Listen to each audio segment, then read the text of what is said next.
Welcome to the Hustle and Flowchart Podcast with your hosts, Matt Wolf and Joe Fear. Hey everyone, welcome back to another episode of the Hustle and Flowchart Podcast, and we're on location today. On location. This is Joe Fear, got Matt Wolf over here, and this is cool. We feel like Joe Rogan or something. We're like around, a table. Yeah. So we got Amish Shah here. We go way back, probably 5-6 years-ish or so. Yeah. Worked together in various ways, but I feel like this guy, he's well known, but also not well known. And depends on the market, I guess, But I don't even know where to start with the stuff you've done, dude. But like in the last just 5 years alone, but even before that, you did some monster things. But welcome to the show, dude. Thanks for having me. Thanks for having us. We're in your office. Your office. Yeah, you're in my office. Sorry. Thanks for coming. Pretty much, dude. Yeah. No, like this office is like, because you start. Where did you start? I guess we rent start. this place out, by the way. So Yeah. There'll be a little bill coming to you By the hour, by the minute. Yeah, no, by Dang the it. second actually. Damn. All right. This will be the shortest podcast in history. I know, right? And we're done. Good seeing you, man. Let's go to lunch now. But no, tell us like a quick intro. I don't know how you intro yourself Sure. to people normally. Well, just an entrepreneur. I mean, I've been doing it I've been a full-time online entrepreneur for almost 14 years, as crazy as that sounds. Yeah. So I've been doing it since pretty much the early 2000s, just kind of experimenting, playing. I've built and sold many different companies before. I've built a lot of companies that have failed before. We all have, something. And I think what's really interesting about what I think I've kind of figured out is it's usually like unconventional growth. So I'm really good at like finding something that no one is doing or no one doing that well, and then getting into that market and then exploiting it and like scaling it at really fast. And so like you've always done that, like every business, four businesses I've taken over $1 million in the first like year to year and a half. Yeah. So it's like pretty wild that I feel like I have a knack for marketing, maybe of just digital marketing.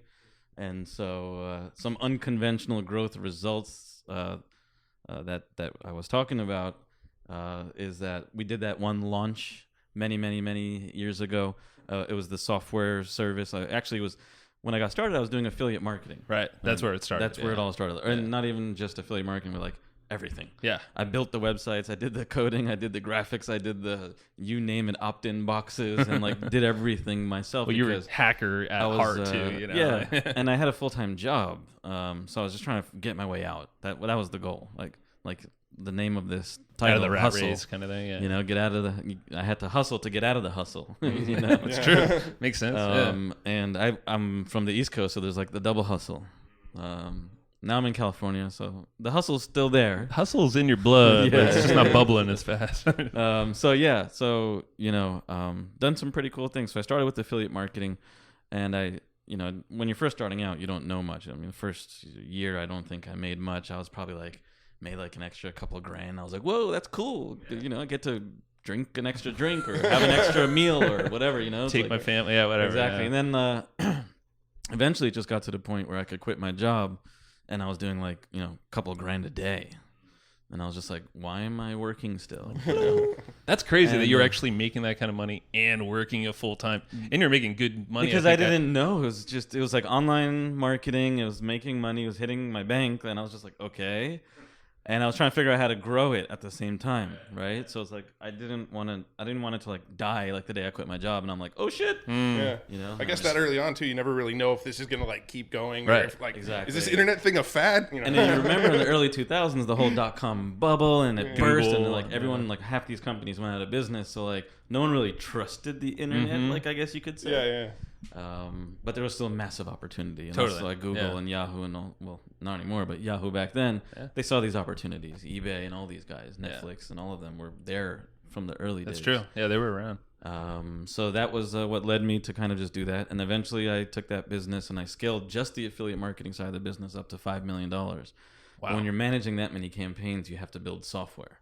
Right. So automate. You have to automate a lot of the media buying, the analysis of the data, throwing up landing pages, testing different elements of landing pages, and constantly optimizing your campaign so that you can get better ROI. So instead of you doing all the grinding on the website, all that stuff, you move to like, okay, we got to look at the numbers, big picture. Exactly. It's all data. Yeah. Everything is data in this world. You know, it's not even just on computers and digital businesses. Everything is data. Doesn't matter if you're a local vendor selling coffee. You should know how many people are walking by the street. You should know how many people are in Your that trends area and all that. exactly. So Well, it's like that's the difference between a business that might make like $100,000 a year and that's like a service business, 1-to-1, compared to like something that could scale to $1 million, like you said, numerous times. It's that data. Yeah, so I ended up scaling that company to $5 million, and that was my first company, and I did that in 4 years. As soon as I started this online digital thing, 3 to 4 years, somewhere in that range, and I was like, holy crap, this stuff works. Yeah. I was like, holy crap, I could do something with this. and then I took that software that we developed, and I just wanted to get out of the affiliate marketing space. There's a lot of like depends what you do in the affiliate marketing space. There's lots of like weird shady stuff that goes on. There's a lot of fraud that goes on, a lot of click fraud that goes on. A lot of affiliate Especially back then, networks are too. shady. Yeah, it was just like very. I needed to get out. It didn't feel right to me, so I ended up just saying, okay, well, let's sell the software. So then that software internally at our company was called the Magic Bullet System. And so that's what it was known as, and not the Magic Bullet Blender. You came before. Yeah. The Magic Bullet System. Yeah. And so I had never done like the whole guru software product marketing thing. I was an affiliate marketer. I bought traffic and I sold product. Yeah. Someone else's product. Yeah. So I never had a customer No list. service. Small customer list, like no customer support, nothing. Yeah. Just a commission check. That's it, So this was pretty new. And so back then I had teamed up with, I met Frank Kern because I had moved to San Diego at the time. And we lived near each other, and that's how we met. I was going to ask, like, how did he actually get into this world? And I guess it's him, huh? Being neighbors. Well, actually, before that, I met Mike Filsame. Okay. Yeah. Many, many years before that, when I lived in the East Coast, Mike Filsame lived in New York. Yeah. So I used to visit him often. But I did like small things, like I did a bunch of videos on YouTube, like here's how you do PPC, and like and I was trying to build an audience, and all that kind of stuff. So I might have had a list of like 3,000, 4,000 people. Right. It wasn't like anything like significant. And I wouldn't email them that often. And it was just like, I don't know. I didn't know what I was doing just really. It together. Yeah, exactly. So this was like the first thing on like a grand scale that I was like, he's like, what do you do, man? And I'm like, I do affiliate marketing. I sell other people's stuff. He's like, I don't get it. You don't sell, like, you don't have a product? He didn't know. And I'm like, no. And he's like, how do you manage all those campaigns? I was like, we have software. He's like, can I see it one day? And I'm like, yeah, I'll show you one day. No worries. And I was like, what do you do? And he's like, I sell information products. I'm like, what the hell is an information product? I was like, what do you mean what? Yeah. What? Like Google, man. And then he was telling me about how he used to sell pet products, pet information, digital ebooks. Yeah. And he also did make money internet marketing type of products. About here's how I make money online. So I was like, you can sell that shit? What the hell? Like, I kind of knew, but I didn't know at the scale. Yeah. Because I was seeing all these big launches happening at the time. Yeah. Like $1 million launches, $3 million launches, $2 million. And if you did like 3, you were like gangster. You're like, oh my god, like he did $3 million launch. That was like the hit. Throw the microphone a little closer. No, that was like the heyday. I remember that. These crazy launches that were just like 2007, 8, 9. Like some of those years were like some big launches were coming out. Right. Yeah. And so Frank had ins with that world. Yeah. And I had great software that worked, and I showed it to him, and he's like, what? He's like, this is crazy. He's like, can you show people how to do this? And I'm like, I think we can. So we decided to do a launch around the product. Yeah. And so again, going back to the unconventional growth, we somehow rallied up. So I had built an audience in the affiliate marketing world.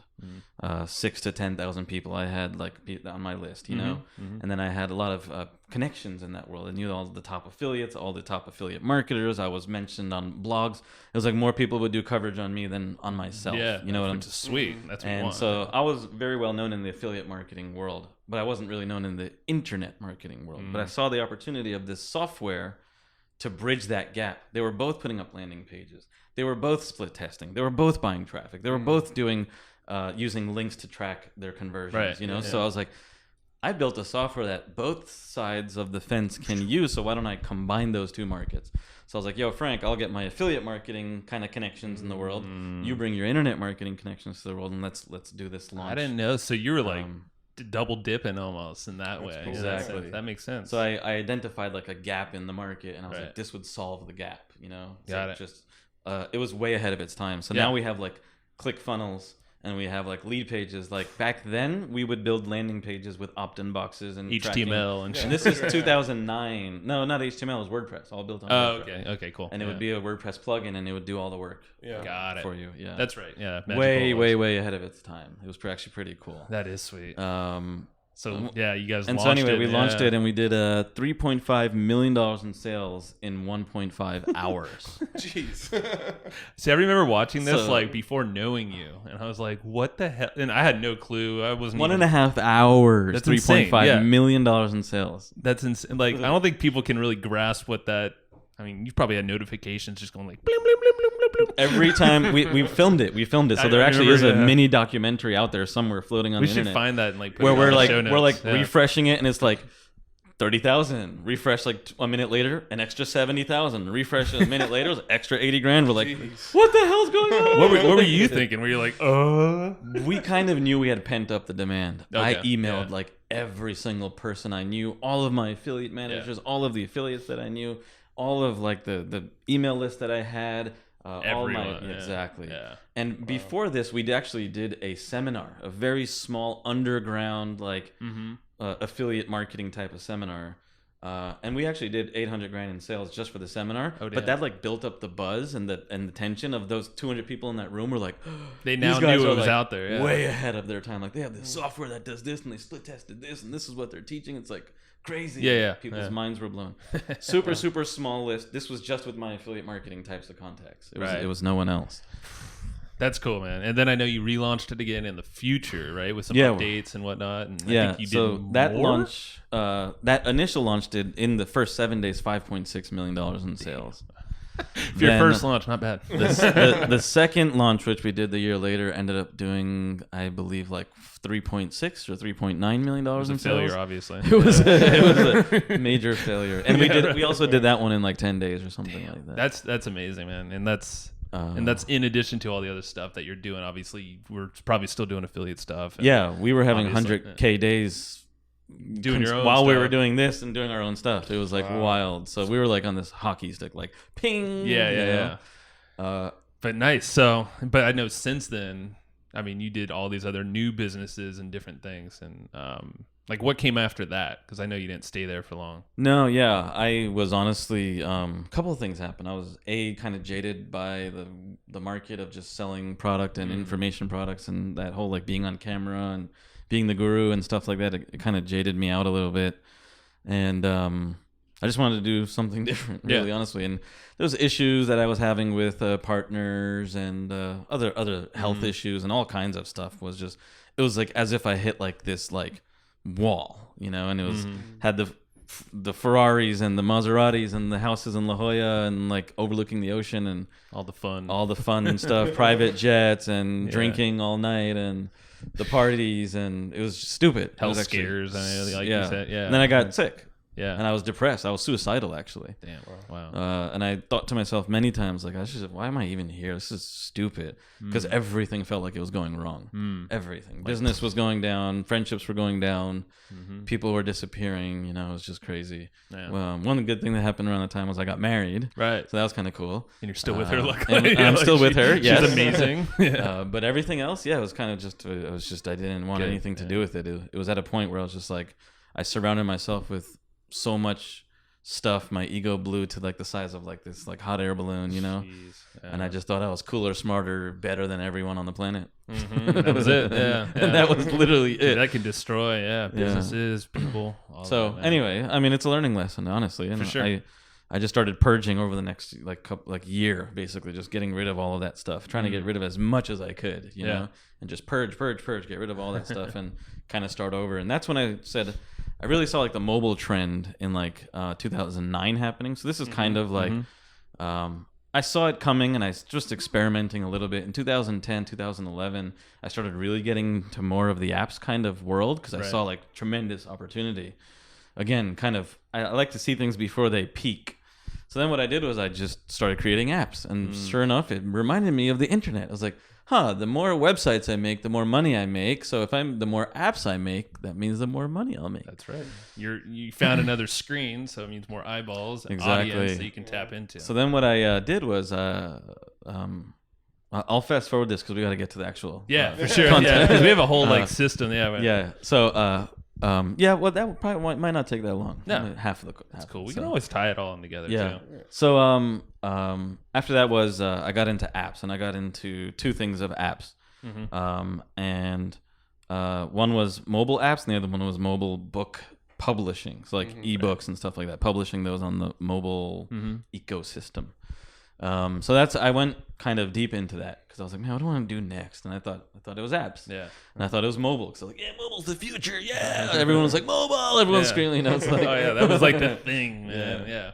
And so that's when we kind of were working. And that's when we kind of started working together a little bit on a couple projects on the book stuff, apps, and the app stuff, and the mobile book stuff. I think when we started it, it was doing like $100 a day or something like that, or maybe like $50 a day or something. And then me and you took it to like over $200,000, $300,000 a year. Right. And then we turned that system into $500,000 the next year business. Right. So that was pretty cool. Yep. And then train some people as well. Yep. It was like catching it right before it started to, really get popular. Really, that was the whole thing. Yeah. It's another hack. Like let's find it quick. So that the mobile, I ended up creating like 3 different mobile companies actually through the next like 2 to 3 years. My mobile app company, I ended up scaling to over $1.5 million in the first year and a half. But again, what I did was I developed a software that I knew that people like felt like it wasn't an automated process to build apps, and everyone's like, it's gonna cost you $50,000 and it's gonna cost you like $100,000. Like apps are so expensive. And I was like, no, actually, I just published 100 of them for $9 each. Right? Yeah. And people are like, I'm out of business now. Yeah. No, get smarter, man. So exactly. So I built a system that does that, and we ended up scaling that and selling a lot of that software. Right. The app business itself was over 6 figures in business, so that was pretty cool. And again, just the unconventional growth, It's like these little things you find. It's and it could seem small at the time, but definitely seem like serial entrepreneur, Right. And then after the app stuff, or during the app stuff, I started like this consulting type of business. Because I didn't know what I wanted to do, so I was just like, it's apps consulting. I don't know. So I took on consulting clients, and I just knew how to hack the system. Where in the first year we did like 400,000 in sales from clients, and I was like, that was like pretty chill too, because I didn't taking many clients. No, I took like 2 or 3, but they were like long term, and I negotiated deals with them and stuff. Yeah, so it was like a lifestyle kind of cool. business. Lifestyle kind of business. When I wanted to figure out what I wanted to do with my life. That's smart, man. You need that time. Yeah.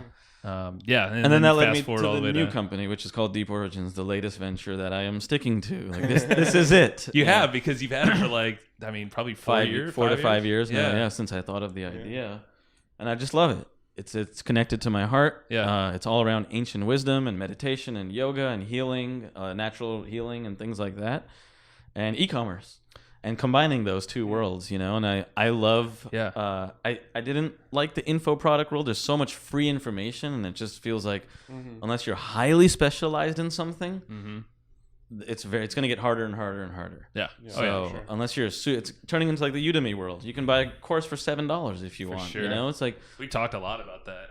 We have the two of us, Matt and I have like but some masterminds we're in. It's like, man, info can only be so valuable. It's obviously valuable if you niche it in there. People love buying shit. They do. Yeah. All day long. Look at Amazon. It's crazy. And people today, when we're recording this, they just bought freaking Whole Foods for $13 billion. Yeah, exactly, right? You think people like Amazon? People go to Whole Foods, right? People buy stuff all day long. Consumer markets are there. It's the largest markets in the world, So it's cool with Deep Origins, though, and I know you're you're pretty damn humble too, because you're not going to say everything. But like, we're like surrounded with supplements right now in his office. He doesn't ship them all, but they're just like here. And the yoga mats that we Oh, sell. yeah. I actually We just have bought one some on of Amazon these, just like this. Maybe I We bought it have from some, you. like, jewelry items. We have some bedding and stuff that we sell at home. We have a canvas art. Right. It's cool stuff. Well, and then you obviously, like last week, you were on Travel Channel. You had a yeah. whole freaking hour-long episode. You're in India and Dwarka. Yeah, on a Scuba diving. ancient expedition. Yeah. Yeah. What was the name of the show? Expedition Unknown. That's right. Yeah. Now, how'd that whole thing come about? Like, how did that? If you don't mind talking about it. No, I don't. That was a badass episode. So that actually started off with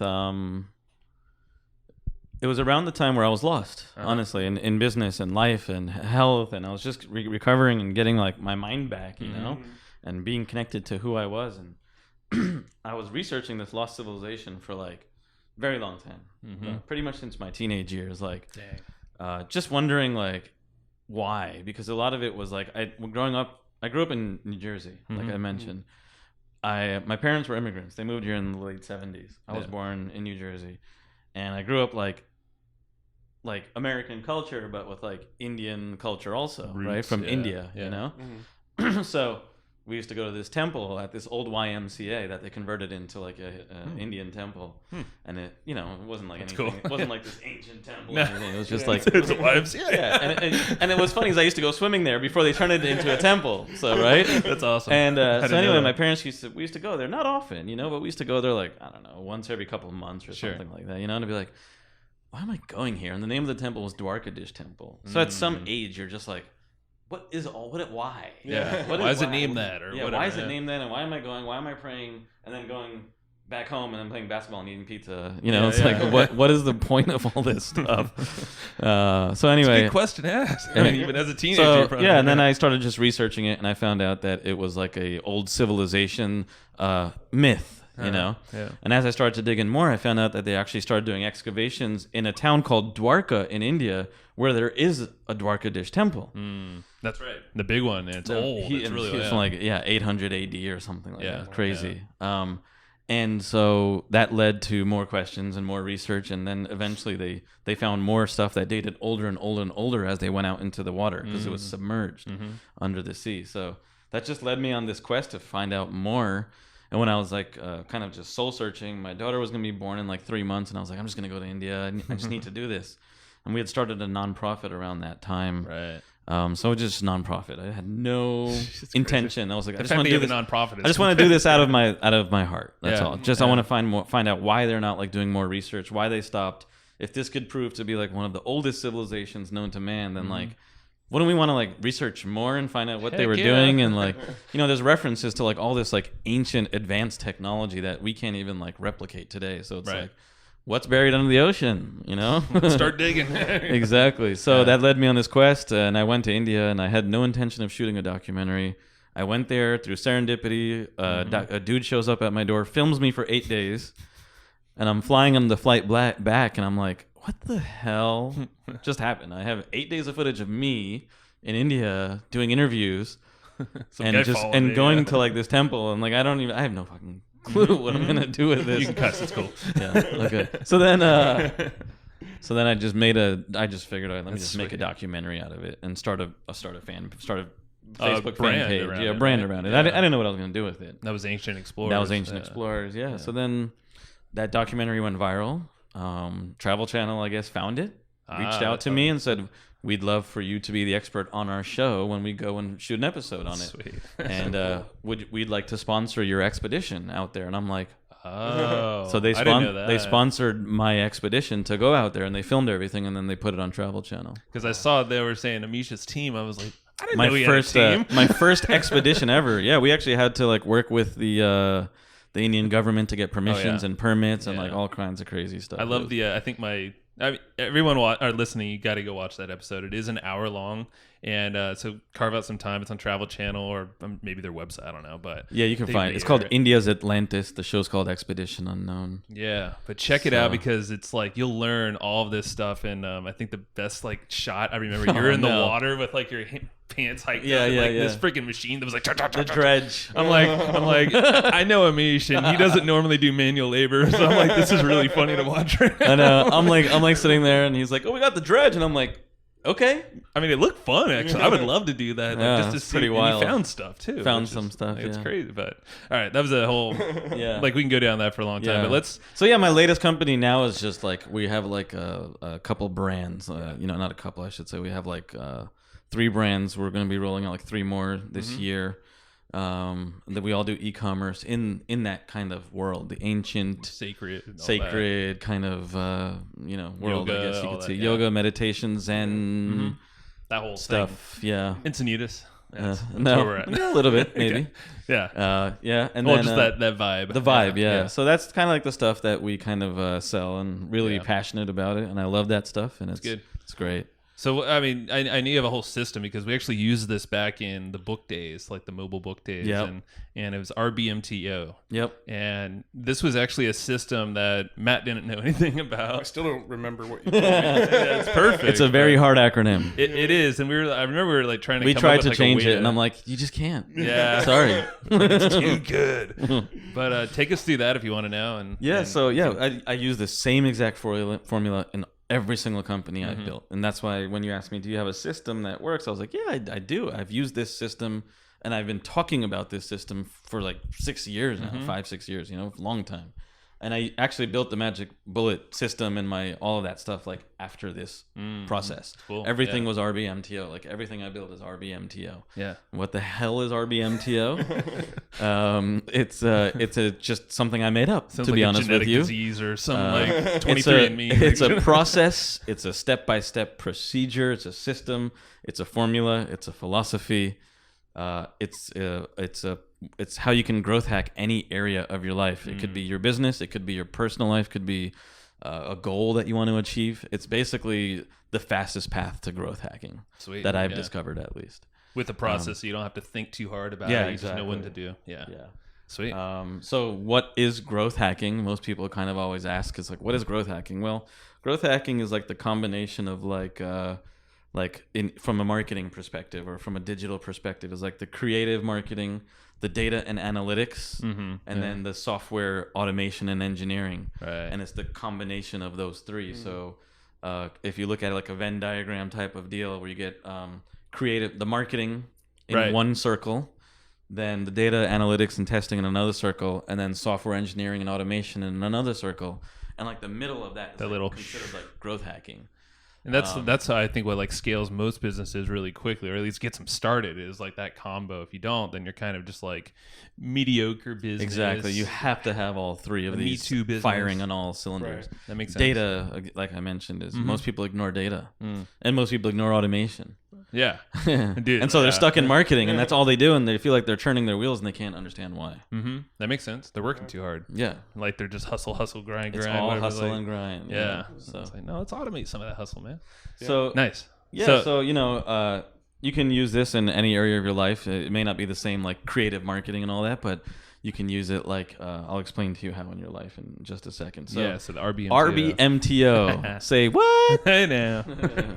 What the hell So is it? I kind of remember. No, I the remember. R stands for research. The B stands for build. The M stands for monetize. The T stands for track. And the O stands for optimize. So research, build, monetize, track, and optimize. Yep. Got it. So the research phase of it, again, coming from a marketing digital perspective, is where do you get your research from? What is your product about? What is your market about? What are they doing? Where are they shopping? What are they listening to? What are they? The avatar, all that Everything. stuff. Yeah. The research.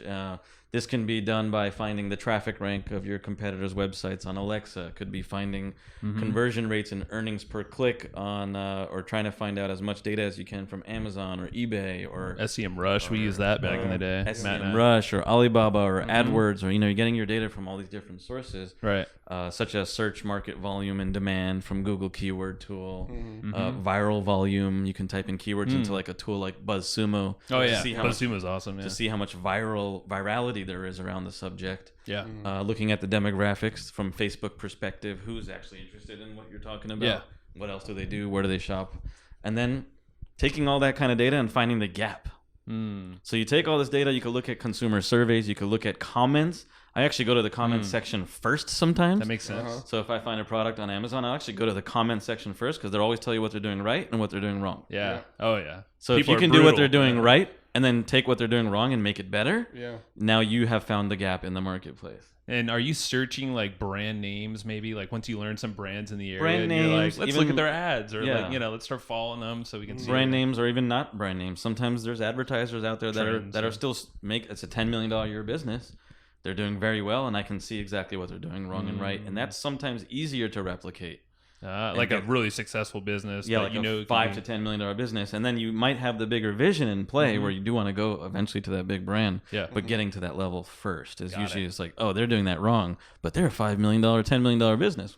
But I know that market is a $1 billion business. Right? Well, it makes it, it's like, well, they proved it. I could probably make at least $1 million business fairly quickly with just this. Maybe sell it or scale it if you want. Sometimes I do look at big brands, but sometimes when you look at big brands, they just have too much. So many operations that you can't even afford to do the things that they do. Right. True. That makes sense. So you can look at gaps of their product, but maybe not so much their marketing. Got it. Okay. Yeah. That makes sense. That's cool. Yeah. So just basically anywhere that people are hanging out, look for stats. Exactly. So that's the research. Research is very straightforward. You know? The next is the B for build. The build is basically where we have like almost like a sub process almost underneath this, where the build stage is, okay, now that you've done your research, you have to build something. Right? You got to do something about it. The research phase for a personal, let's just say use weight loss, for example, as a goal, right? The research phase is like, how can I lose weight? What am I doing wrong? Am I drinking too much soda? What is lifestyle habits? What is actually causing you to do that? So do research around that. Research how you can get off some of the sugar, how you can get off some of the bread, how you can give your body the things that it needs, the exercise you need, whatever it is. Like you do these kind of research items. The next stage is building. So from a website perspective, the first step is strategy of your product or your offer or your sales funnel. First I start with a mind map, and then I create like a project plan or a resource plan. Then you get into like the copy, that's like writing all the copy or the sales the pages, writing stuff, landing the pages, writing piece of it.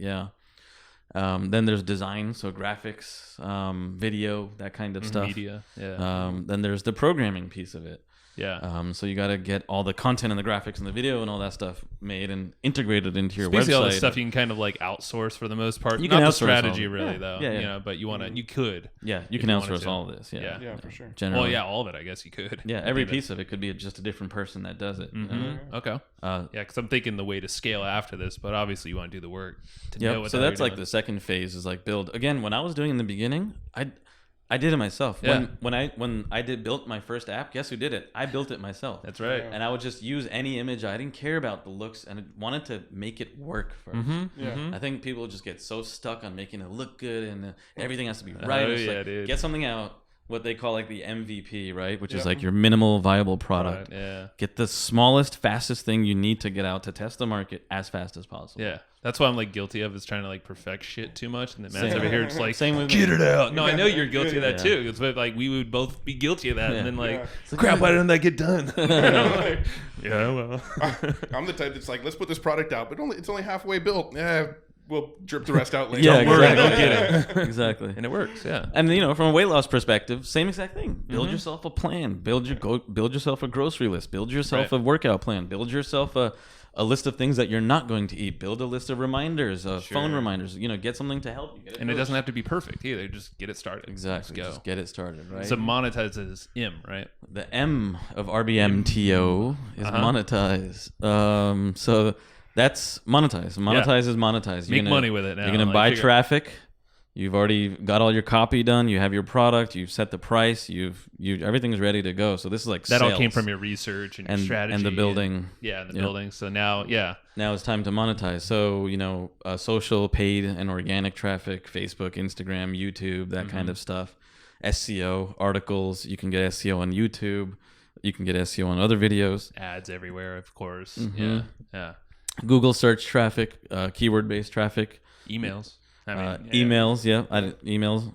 We were Our nerding out big one. before this, even like in talking about all these different ways you could just grow different lists, like buckets of audience and people, and then hit them all with an offer or value, whatever it might be. And that's what Matt and I are constantly like, okay, so like Facebook groups, you have freaking chatbot, like we talked about. I have email like list. this massive list of like all these like like marketing channels. Yeah. Like, and it's just like, Well, sometimes it's like way cheaper to build like a chatbot list or a group or something, and then it's just as effective. Yeah. sometimes. if not more responsive. Yeah. Yeah. yeah, so- exactly. So the M is basically drive traffic to that. Drive traffic, yeah. And so you can do that with affiliates, with JVs. You can do Right. that. There's so many ways to get traffic. When people say they have a traffic problem, I'm like, oh my god, Yeah. don't tell me that.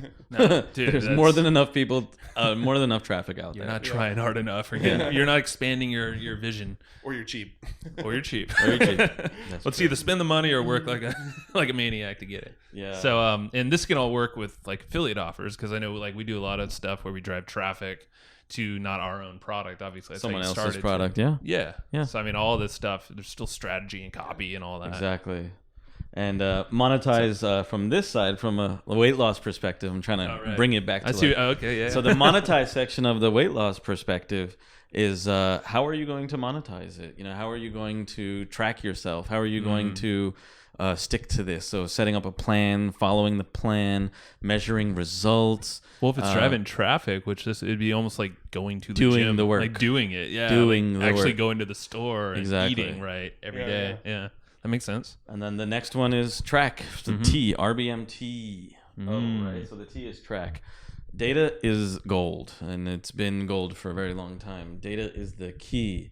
So you want to look at all your analytics. Basically, this is where you rip apart your data and you compare things. You know, there's your product or your store analytics, your website analytics, your Facebook analytics, your email analytics, your conversion analytics, your opt-in, there's a number for everything. So this is about identifying your core KPIs, Right. and understanding what your core measurements are, and then watching those, and then trying to get those to, Yeah. seeing where you're not hitting your numbers, basically. So what for like a typical business? I know this isn't perfect across the board, but like 80% of businesses out there, what are like the top 2 or 3 KPIs people should be looking at? Number of experience. visitors, number of leads, number of sales. Okay. That That's makes the way I sense. look at it. Visitors, lead sales. Yeah. That makes sense, because all the advertising costs, it really doesn't matter if you're making the money here. And Yeah, and then you have the conversion rate of all of those. You know, that. Yeah. Yeah. so In our business where there's recurring, it's retention. is Retention's one a big that one. matters a lot. retention. Yeah, Monthly exactly. recurring Every revenue, business yeah. is a little bit different, but yeah, I think at the end of the day, everyone needs a sales engine in the front. You know, so Yeah. those are your core 3 KPIs. If you don't have visitors, leads, and sales, then Yeah. you Well, if don't you got have that, you don't you have can- a business. You can make any business with Yeah. that kind of knowledge if you just know how to do that. you know? Exactly. And if you're not knowing your numbers, at least on a basic level, then you're pretty much flying blind. Like we have spreadsheets that literally will track like 19. I'm showing these guys here in my office. yeah, and he's I'm showing like, it to us now. I'm showing like a spreadsheet where we'll literally track our core KPIs, but we will track 15 to 20 core KPIs every single day on a daily basis. I love that So you're it's actually using old school spreadsheets too.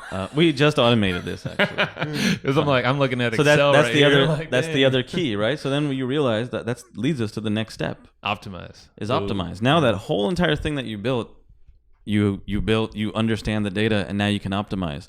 Where are your bottlenecks? What's taking you a long time? These spreadsheets were taking us an hour to 2 a day. So I just hired a programmer to build something once, and now it does it automatically.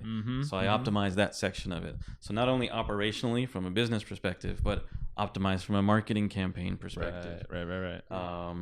For previous one, let's go back to track. So yeah, And for the health, for the yes. health side Keep of it, missing that one. keeping a log obviously Yeah. is the best way. Watching your weight weekly. MyFitnessPro. There's an app out there that's legit. I've seen this tracks one. all your Yep. food and fitness. And That's a good one. they even have like the things where they measure your body Uh-huh. fat and things like that BMIs, now. So yeah. like you can track everything now. I mean, Oh, you yeah. got the Fitbits and stuff like Yeah, that. there too. you go. And that tracking will lead you, like I said, to the next stage, which is optimization. Uh-huh. It tells you what to do next. That data will tell you what to do next. How to do it better. If yeah. you're not losing weight, well, guess what? You're probably eating those fries or drinking Coke or doing something that you're not supposed to carb, do. fat, whatever. Or you're not yeah. going to the gym, or there's something out of what the plan that you built that you're not doing right. So examples of this are like taking your data and turning it into next steps. Right. And that is like if your CPM is too high, well, what do you do? Maybe it's the That's wrong cost per targeting. 1,000, yeah. If you have low CTR, then you probably have wrong targeting or the bad advertisement. If your CPA is too high, you're probably trying to target an incorrect audience. That makes sense. Or your offer is not that good. Just bad, yeah. Not hitting. If your average order value is too low, then my specific business, e-com, for example, you know, your product or audience is mismatched, or you have a back end like upsell issue because you're not making the money from the audience. So that makes sense. it just gives you data, and you won't get all the data immediately every time. It's like refining. Yeah. So once you have this data, well, what do? You rinse and repeat. You literally rinse and repeat. So you take the data that you learned from your optimization step, right? And you say, okay, I'm going to implement these changes, or how do I implement these changes? You dump that back into the research bucket, do all your research on all the data points that you found out need to be fixed. Then you go and build it. Then you go and monetize it. Then you go and track it. Then you get more data spit out. Yeah. Tells you more things to research and do, and you dump that back into the bucket, and you keep doing that over and over. It's a simple process, man, because it can obviously, like, you could do, once you get it going and have a process for all this, like in your own business, you could take, like, maybe you throw another optimized page out there, and it's like another week later, you do the research, and you kind of check in on everything and do it again. Exactly. And cycle begins. Yeah. It's just a cycle, and if you keep doing this over and over and over again, and even if you just focus on one thing every single time through the process, you'll see tremendous results. That makes sense. So. Yeah. And I think too many people are trying to do new shit every single time. It's like, if you do this, you keep your head kind of focused on the goal. If you have a goal, first start there, obviously. But yeah, like you said, with Deep Origins, that was your vision for the future. It's what you connected with and all that. Now you can actually set a process like this in motion and stick to it. You know? Exactly. Yeah. And yeah, Matt and I think we finally did that, because a lot of the times we're popping around kind of like you. It's just like, not really too passionate about the shit. Yeah, exactly. That's what I did for a while, and I was just like... Everyone does, I think. But that's cool, man. Yeah, the RBMTO. Yeah, so, RBMTO. So we'll have you can use it in any area of your life, and you can actually find yourself in certain sections. So if you're like, man, what should I do next in my business? And you don't know, you're probably stuck at one of these steps. How would you know? Like, so it's like, if you're if you can't get past research, then they're obvious. There's another issue. Hire someone. But like, if you're at the build stage, that's probably a resource issue. Like, you don't have good developers, you don't have good programmers, designers, all designers. That makes sense. If you're stuck at the monetize, well, maybe your offer is bad, maybe your traffic's bad, maybe your something is not working properly, or you're not able to make money. Focus on that section, you know, and tracking data, and perhaps even look at the section before. That makes sense. Yeah, maybe go back one, because you might have jumped too fast to trying to be at the next section. That's actually a pretty big point right there. No, that's pretty cool. Yeah, I mean, if you ever run into like a roadblock in your business or whatever, you could kind of re-look at this sort of process and figure out, all right, what step am I in? Okay, what about this step is screwing me up right now? Yeah. And if you're already at the monetization step, but you can't figure out how to scale, then maybe there's something wrong with your data. You're not looking at your data enough. That's true. Yeah. And data is like so crazy anyway. There's so many freaking sources, and it's not perfect sometimes. You know, like if you go different sources to a different domain, like it gets complicated. Yeah, that's one of our biggest struggles right now, is just getting accurate tracking across everything we're doing. Right. Yeah. But it's cool though. I mean, I think if you get like 80% of the traffic or whatever the data is right, then you're probably doing all right, you know, better than most. But yeah, so that's the system. I know it was a long-winded approach to the system, but we got a little bit more. Once you kind of like learn it, and you can like be like, oh, okay, like I get it now. This is RBMTO. It's like 5 simple steps, and you can like literally, that's how you growth hack and scale. Like that's how I've been doing it for my businesses. And somewhat in my personal life, frequently. Have you really? Like, yeah. Have you put it like for health? Is that what you're saying? I do. I track some of that stuff for health, or even like meditation. I once went on a streak for, dude, wasn't it like a year? A year and a half, or like almost like literally, I might have missed like 3 days. I remember that. That was when we were working. It was close together. It was wild, dude. It was pretty sick. So it was like, you know, and that was like actually like mantra type. It wasn't just like sitting silent. It was like doing. Yeah, anywhere between, depending on the day, 10 minutes to like an hour and 15 minutes. Yeah, just like crazy. And that's with kids kid. You know, it's hard. It's hard, but you know, you find a way to make it happen. Cool. It's important. Yeah. But I still know, like, when I did that for a year and a half, like that straight, I've never felt like more kind of calm, I guess, peace a little bit. Well, yeah. I mean, dude, it's obviously proven out, and I think we could go on like a whole another episode on all the mindfulness and conscious, like, but that'll be another day, another lunch afterwards. It's another excuse to get up here. Exactly. That's rad, man. Well, cool. Do you have any books that you find yourself, reading often, like over and over again, or recommending a lot, or anything like that? Yeah. Business books. Anything, really. I mean, I see one on your desk that I know that you recommended to me that I've read. This is from a while ago. Yeah, Matt's got it too. It's a very different book. The business I'm in is very much focused on like awakening and being in touch with yourself and personal development and spiritual development. We have a lot of people on our list with that. And so it's a book called Sacred Commerce, but there's 2 books actually called Sacred Commerce out there. So you want the ones that's from the founders of Cafe Gratitude, Matthew and Terces Engelhart. It's kind of like a tannish looking book. Yeah. Kind of older looking paperback. That's a pretty good book. I always recommend Scaling Up by Verne Harnish. Yeah, that's like, I go to that book like multiple times a year. Would you recommend that for, because I know it's pretty advanced, is that it's literally for scaling up? So someone with an established business that's kind of ready to step it up. Well, I actually started reading the book when I first started, not when I first started, but around the time I first started Deep Origins. Wow. So, okay.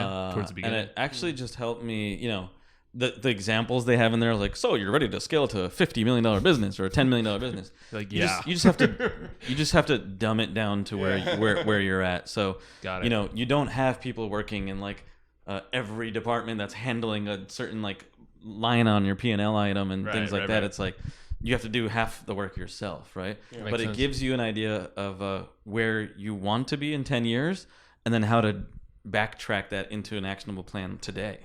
I remember, and the worksheets and all that stuff. Yeah, and they have worksheets and all that stuff. That's a good book, yeah. I built my plan, 5 years ago, and I started executing on it. And sure enough, my plan has changed tremendously in the 5 years.